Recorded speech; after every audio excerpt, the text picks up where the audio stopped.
Today, we're going to look at the system of checks and balances that we have in the United States. Now, our government is set up to divide power up under the three branches. And we've studied all three branches. We know that we have the legislative branch, and they basically make laws. But they also have lots of other powers: declaring war, coining money, borrowing money, taxation, and so on. Okay, they have their powers, and they're specifically their powers.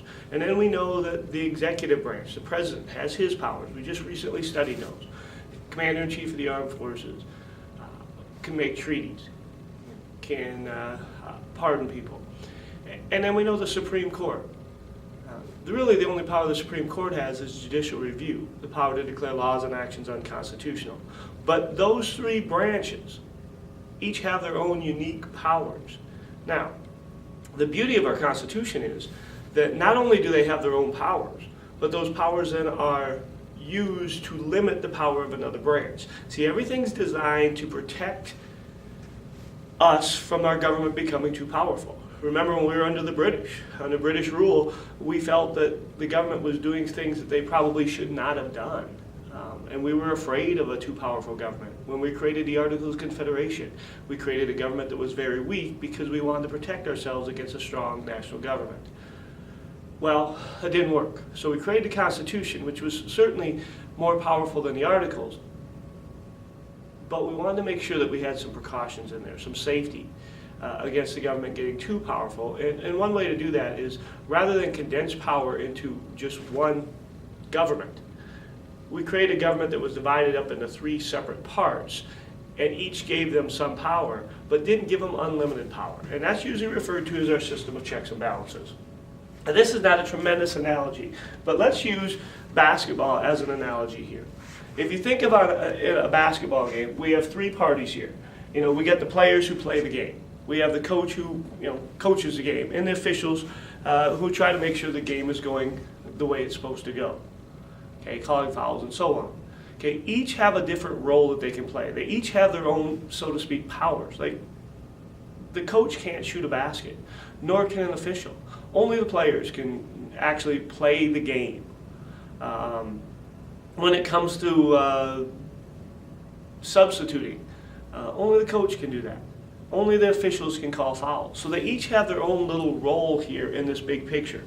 And some of the powers given to one can limit the powers of another, such as, like, the coach can substitute players. So only the players can play. That's their power. But if the players are playing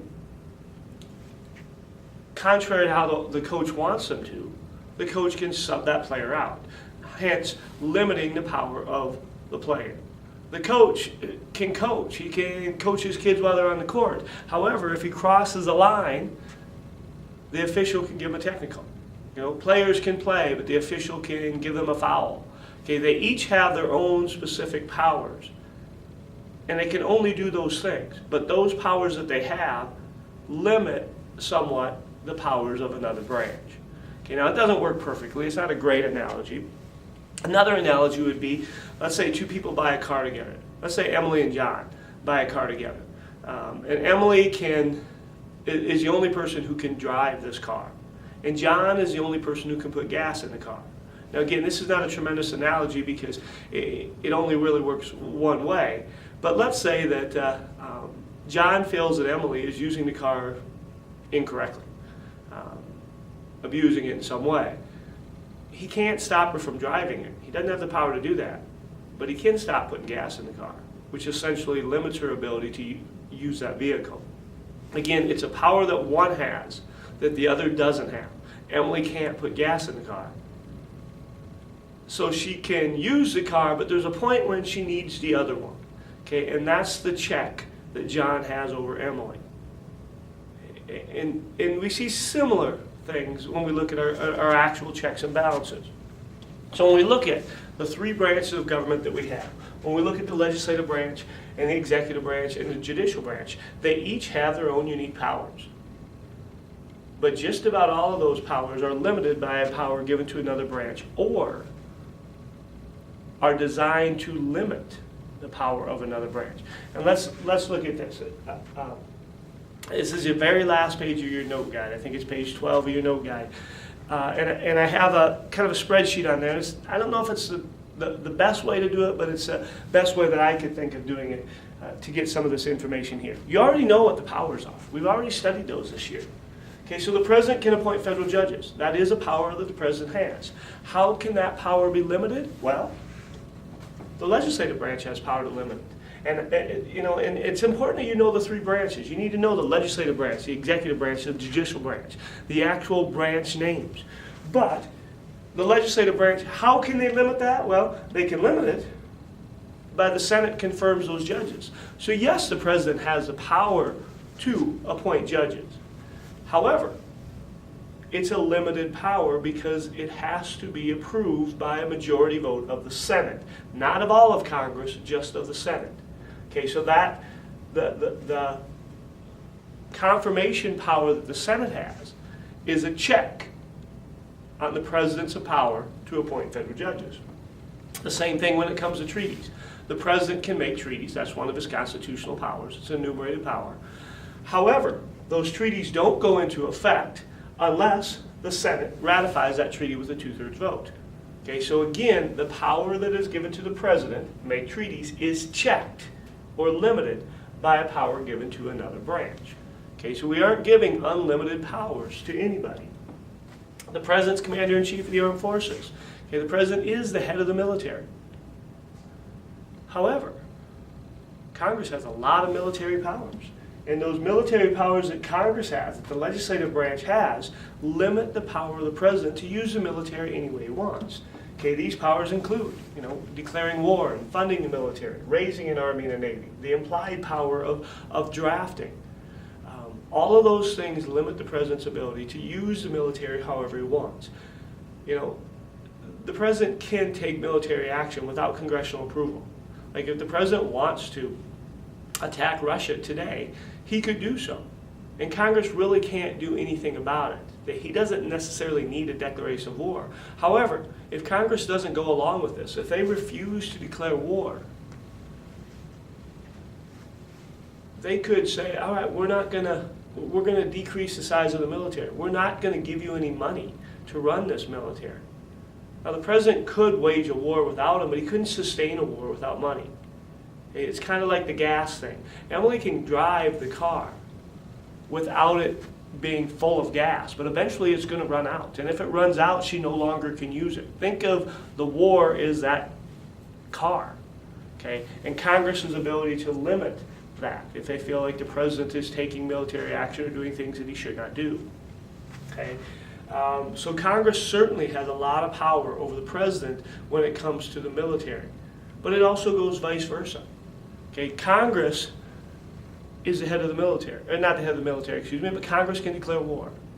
But the president has to carry that war out. So let's say that Congress does declare war. They declare war on, I don't know, let's say Canada. The president can say, all right, but I refuse to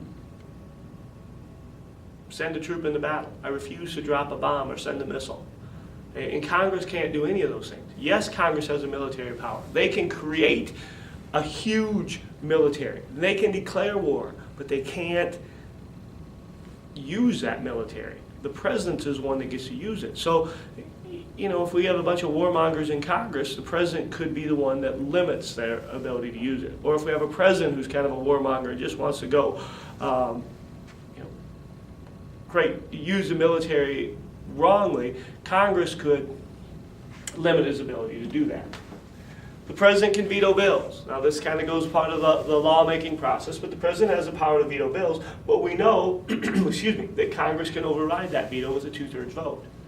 So again, even the power to veto is not an unlimited power. Now, granted that most vetoes are not overridden, but still it is a check of the president's ability to veto bills. The president can issue pardons and reprieves. Now this is one that there is no check on it. This is one of the few that there's nothing anybody can do. If the president pardons somebody or issues a reprieve, it can't be overturned. There's no overriding a pardon. Okay? But there are some constitutional limits. And the constitutional limits that are built in is that it's only for federal crimes. So he can't pardon anybody.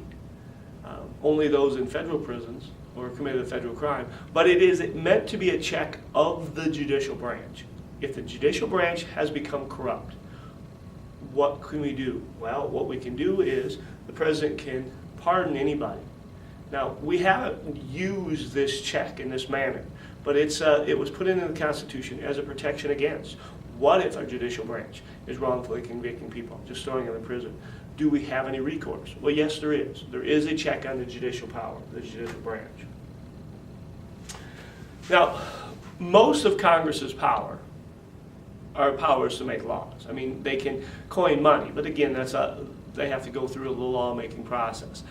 They can raise taxes, but that's through the lawmaking process. Whatever powers that Congress has that are enumerated, or just about everyone, are powers that go through the bill-making process. That's how it works. So Congress can make laws. Well, how is that checked? Well, first of all, the president. The president can veto any bill that comes before him. So they don't have the unlimited ability to make laws on whatever they want.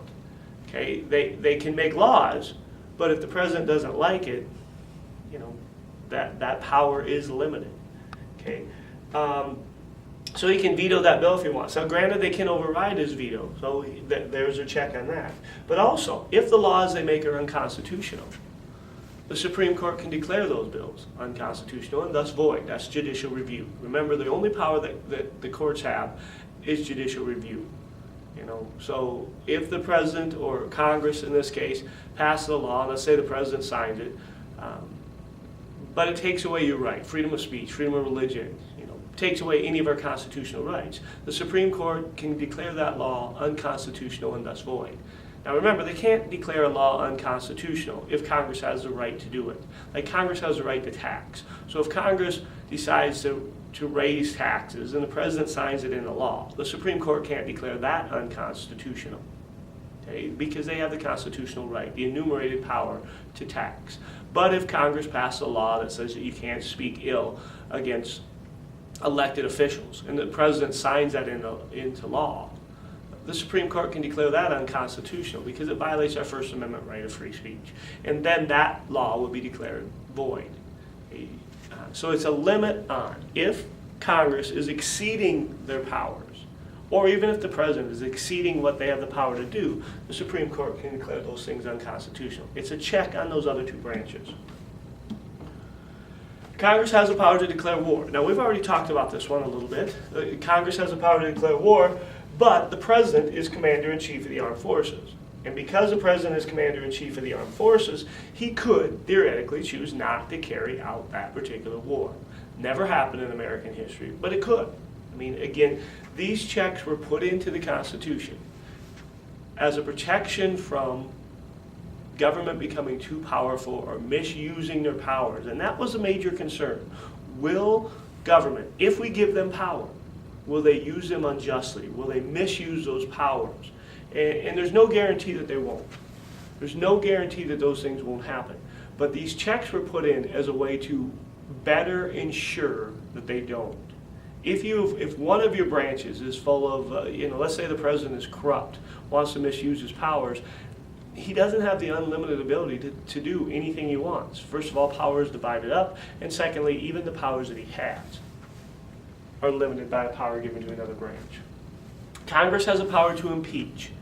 Now, this is a check on the other two branches. Okay, but the power to impeach can't be checked by anybody. If Congress impeaches somebody, if the House brings up impeachment charges and the Senate, convicts, you can't pardon an impeachment. There's nothing you can do about it. However, they can only impeach for treason, bribery, high crimes, and misdemeanors. So you have to commit a crime. You can't just be impeached because you're not liked. Okay? Or, a Supreme Court justice can't be impeached because Congress doesn't like a ruling that person handed down. So there are constitutional limitations on impeachment.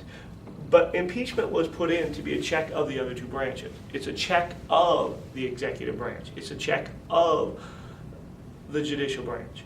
If one of their members has become corrupt, is taking bribes or whatever, committing crimes, then they can be kicked out of office. So impeachment was put in as a way of limiting the other two branches. Judicial review, which is the only real power the Supreme Court has. That's the power to declare laws and actions unconstitutional. Again, we've studied this in the past. We've talked about it again today. But judicial review is the only power the courts have, but it's huge. It's huge because their job is to protect that Constitution. Nobody can check it. If the Supreme Court declares a law unconstitutional, there's really not anything you can do. You can't override a Supreme Court decision. The only thing you can really do is change the Constitution. But Congress can't change the Constitution. They can initiate a change of the Constitution. Then it has to go to the states, and 3/4 of the states must agree to it. Okay? There's not much you can do if it's declared unconstitutional. Okay? And that was meant to be that way. If the Supreme Court's role is to protect the Constitution, as long as we have good and just members into the Supreme Court, and interpret the Constitution the way it's supposed to be, or at least to the best of their abilities, then we don't want their rulings overridden or vetoed or something like that. So there really is no check of it. However, it is a check of. Well, first of all, I jumped ahead a little bit. Supreme Court justices, the other two branches choose them. The president is the one who appoints a Supreme Court justice, and then they have to be approved by the Senate with a majority vote. So what we have is, even though there's no check of the judicial review process, members of the court don't get to choose their own members. So they can't pack themselves with their buddies. They can't pack it full of, hey, everybody who shares the same view as me, because they don't get to essentially hire their members. Judicial review is a check of the legislative branch and the executive branch. If the president is doing things that he has no power to do, if the president is passing laws, if the president is making laws, we should say, well, he has no power to do that. That's Congress's power. Or if the president declares war, or the president raises taxes, well, those are all Congress powers. So if the president did that, the Supreme Court could declare it unconstitutional. Or if Congress appointed somebody to be an ambassador, well, they don't have the power to do that either. So that the Supreme Court could declare it unconstitutional. Or if Congress made laws, passed laws that violate the Constitution, a law that would, well, like we said before, take away a constitutional right, deny freedom of religion, or freedom of speech, or any of our constitutional rights, the right to a jury or whatever, the Supreme Court could declare it unconstitutional. So each power that is given to a branch is either a limit of a power that is given to another branch, or it is used to limit the power given to another branch, to check. And the idea is that the power given to one balances out a power given to another. Okay, so like the power to declare war by Congress weights it down like this. But because the president is commander-in-chief of the armed forces, it balances it out. Okay, and that's what we mean by checks and balances. And that's what's probably kept us from really becoming a corrupt government, or any one of the branches abusing their powers, because they don't have unlimited powers. And that's kind of the beauty of the Constitution. If you really learn very little in this whole class, all year, if you just understand the concepts of checks and balances, you have probably the most important thing in our Constitution.